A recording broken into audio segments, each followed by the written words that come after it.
en contra de las políticas de Gustavo Petro. Ricardo, ¿cómo estás? Buenas tardes, bienvenido y gracias por aceptar esta entrevista con nosotros para actualizar la realidad de Colombia. Te escuchamos, Ricardo. Buenas tardes. Hola, ¿qué tal? ¿Me escuchan? ¿Me escuchan bien? Sí, perfectamente, Ricardo. Fue Perfecto. multitudinario, como ¿Cómo dicen, estás? protestas ha habido varias, pero particularmente la de este domingo fue multitudinaria y eso lo destaca la mayoría de los medios, no solamente de Colombia, también del mundo, ¿no? Leíamos hace un ratico, pues, básicamente lo que fue esa convocatoria y en general en contra de las políticas de Petro. Pero bueno, ¿cuál es la percepción de ustedes desde adentro? ¿Qué puede pasar ahora? Sí, exactamente. Fueron 250.000 personas aproximadamente las que participaron en esta movilización contra el presidente Petro, más o menos en 20 ciudades capitales del país. Ah, imagínate. Y realmente el mensaje es de claro descontento, aunque por supuesto es una marcha de matices. Mm. No es una marcha simplemente de sectores de derecha, que los había. También había médicos, enfermeros, pacientes, asociaciones de pacientes, todo ese personal de la salud estaban allí incluidos, y también transportadores que se oponen al alza del precio de los combustibles. Entonces, como pueden ver ustedes, es una marcha de muchos matices que no tiene claramente un beneficiario político, por decirlo así, pero que claramente le envió un mensaje al presidente de que ese descontento Ujú. también se evidencia en las calles, que la oposición puede usar ese mismo mecanismo que él usó cuando estaba en la oposición, de ir a las calles a hacer visible esa impopularidad que hoy tiene. ¿Qué porcentaje tiene, por cierto, de acuerdo a las encuestas? Bueno, pues hoy las paradojas de la vida y de las encuestas, la verdad, a veces son inexplicables, pero hoy apareció una encuesta del medio W Radio, de la firma Texco, en la que el presidente aumenta su popularidad en 5 puntos al 39%. Es Mm. un nivel de popularidad no esperado por muchos, la verdad, que esté cerca del 40%, pero pues recordemos, el presidente ganó con el 51% de la votación, así que obviamente ha visto disminuida su popularidad. Y esto, en la interpretación de muchos, es que el presidente sigue teniendo el 30 y algo por ciento que ha tenido históricamente, o que lo ha acompañado a él históricamente, más un pequeño porcentaje más de la población. Pero si tú sumas, pues obviamente eso es un 60% del Claro. país en su contra. Claro, dentro de las cosas que leíamos hace unos minutos, justamente poniendo en contexto la realidad de Colombia, en este medio, particularmente France 24, destacan lo que fue la respuesta muy escueta del presidente a través de X, que puso básicamente, destaca acá una vieja sátira televisiva en la que la clase dominante protesta, ¿no? Un video en el que ese era el contenido y la respuesta a la población colombiana. ¿Eso es todo lo que hasta Claro. ahora ha expresado el presidente Petro? No, él ya se ha comunicado Mm. más. Digamos, este video, que fue una sátira exactamente política de un humorista colombiano muy reconocido, Jaime Garzón, quien fue asesinado por grupos paramilitares en 1999. Imagínense ustedes lo vieja que era ese video que publicó Ujú. Petro ayer. Pues daba cuenta de, claro, del perfil, digamos, socioeconómico de gran parte de los marchantes, personas de estratos de clases altas, personas adultas o adultas mayores, que claro que eran una porción importante de esa movilización, y personas que no estaban acostumbrados a salir a marchas porque los gobiernos anteriores, digamos, que gobernaban para sus intereses. Mm. Pero no solo eran ellos, claramente, como te decía en la primera respuesta, la movilización fue muchísimo más amplia. Entonces, por eso esa respuesta del presidente Petro inicial, cuando no había visto la dimensión de la manifestación. Después, cuando se vio esa dimensión de la protesta, su jefe de gabinete emitió un mensaje que fue visto, que fue muy destacado en el país, porque ella hablaba de que iniciaba en la Casa de Nariño una semana de reflexión y de autocrítica. Mm.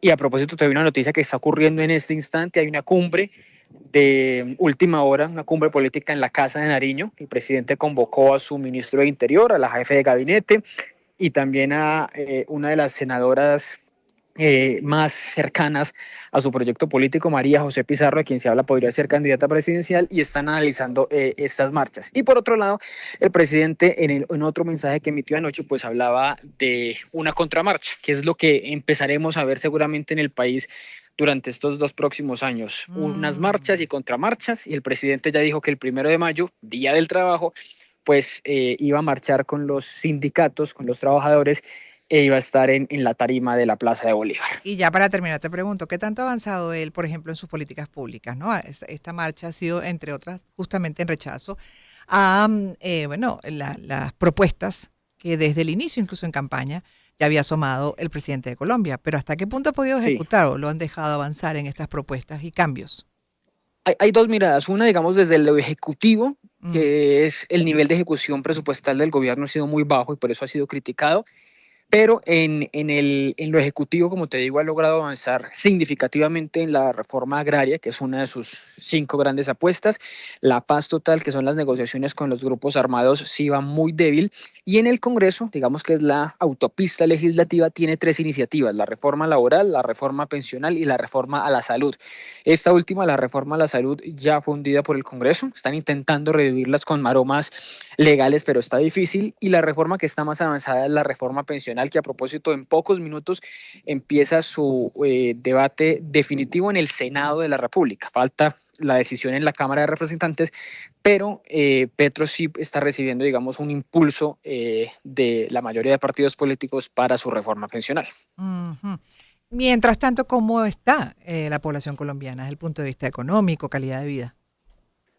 Pues mira que son las paradojas de muchas cosas. En Colombia, en este momento, hay un descontento, por supuesto, con el presidente Petro, en su imagen, en su gobierno, pero en el factor económico el país va mejorando. Digamos, el dólar, que era un susto impresionante cuando Petro llegó al gobierno, se hablaba de que iba a llegar a 5.000 pesos, está en 3.800.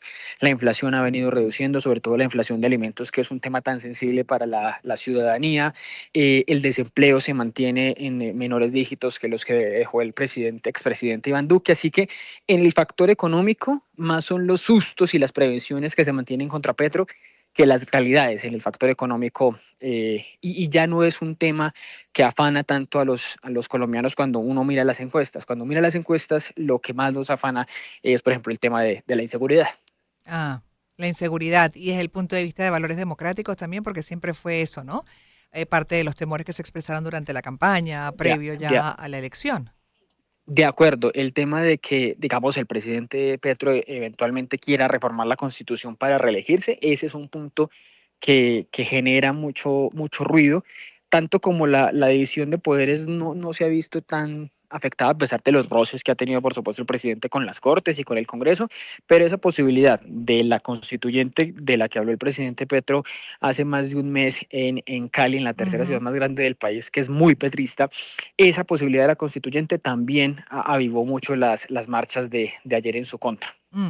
Y para terminar también esos cambios que quiere hacer, por ejemplo, en el sistema de salud o de pensiones, ¿hasta qué punto los requiere Colombia? Porque entiendo que dentro de los problemas por resolver no estaba precisamente ese, ¿no? Entiendo que eso era un sistema, por lo menos en el caso de salud, que mal que bien había que hacerle sí algunos ajustes, pero que podía o estaba dentro de lo que cabe funcionando. ¿Es así? No, la realidad es que las reformas todas se Mm. necesitan, son una Ok, urgencia, digamos que hay un consenso casi unánime de que se necesitan, salvo algunos sectores muy corporativos, muy ok, cercanos a la derecha, a los ya. libertarios, decían no toquemos ese sistema de seguridad social, pero te diría un 70-80% del país y dice, oiga, hay que hacerle reformas a esto. En las pensiones, como te decía en una respuesta anterior, es donde hay más consenso en que la reforma está bien encaminada. En la reforma de la salud no lo considera así la mayoría del país y creen que la reforma que proponía el presidente Petro era un retroceso, un riesgo para la salud de los colombianos, sin decir que no se necesitan reformas.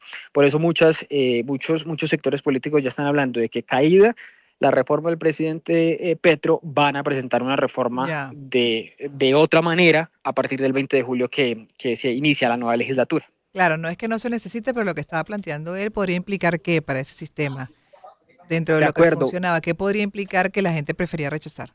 Y para terminar. digamos, el mayor temor es la salud. El tema de que las EPS se acabaron, que se han venido acabando esas empresas aseguradoras de salud, por problemas financieros de ellas mismas, pero que el presidente interviniera las pocas EPS que quedaban es el mayor susto de la población, de que se quedaran sin quien los atendiera y que en el país reviviera el fantasma del Instituto de Seguro Social que existió hasta la década del 90 y que era la salud completamente pública. Ese susto todavía persiste en los colombianos y me atrevería a decir que fue uno de los principales motores de la movilización de ayer, ese fantasma de que vuelvan los seguros sociales. Te agradezco muchísimo, Ricardo, como siempre, por todo este recuento que has hecho, que nos aproxima Con mejor a la realidad de tu país. Ricardo González Duque es periodista, analista también político, y bueno, cada cierto tiempo también lo consultamos en situaciones como esta, por supuesto, en la que se evidencia que hay un gran descontento y ya está, bueno, como lo comentaba también nuestro invitado Ricardo, ya Petro está reaccionando con reuniones para reflexiones y ver qué replantean de cara a pues una mejor relación con el país, con su país, y poder avanzar. 2:43. Vamos con música y en breve